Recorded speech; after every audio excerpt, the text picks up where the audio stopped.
Peggy Sue got married. But did she though? Hey buddy, hope y'all doing well today. This week's Take Two review will probably be one that you're like, what? Uh, but it's Peggy Sue Got Married from 1986, and you might be like, why do you have that movie? Because it's a moderately decent time travel movie. I'm sure that it wasn't created just because Back to the Future, although it came out the year after. It's more like a not spiritual but mystical kind of time travel. Peggy Sue, Kathleen Turner's character, has a pretty crappy life, and it's been a while since I've watched it, so I'm just going directly off memory, but I think she's thinking about going to a class reunion, or just thinking about regrets, and she ends up, I think, I'm a terrible reviewer, but I think she ends up getting hit on the head or getting in a wreck or something. Like I said, it's been a while since I've watched it.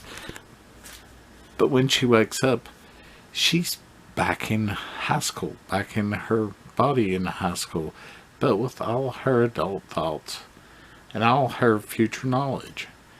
And that makes for a pretty decent movie, because they hadn't done that a lot, at least in 1986. And it's still, even though I know I said I haven't watched it in a while, the last time I watched it a few years back, it still worked pretty well. It's got Nicolas Cage in it, who, best of my memory, was her husband and boyfriend, in the high school part of her past. It's got Jim Carrey in it. I cannot remember the character he played. It's got another moderately famous character actor that plays a nerd, that she tells about all these inventions like the Walkman and stuff like that.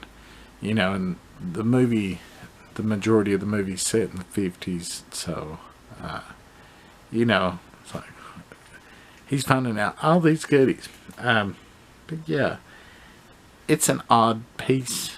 It's an odd period piece, because now it's a period piece because of the 1980s part. It's also a period piece because of the 1950s part. But if you like the actors, you'll probably like this movie. It's just not what you think it's going to be, for the most part. But yeah, if y'all are interested, check it out. I don't know where you can watch it. That's one reason I always buy so many movies, because for years the only way you could watch it was if you owned it. Yeah, that's all I got. We'll see y'all next week for probably something sleazy. I was going to do an Italian police station, but I hadn't watched it in a while either, and I was afraid I would really ruin it. So I think I'll watch it this week and then do a review of it maybe next week. Anyways, we'll see y'all.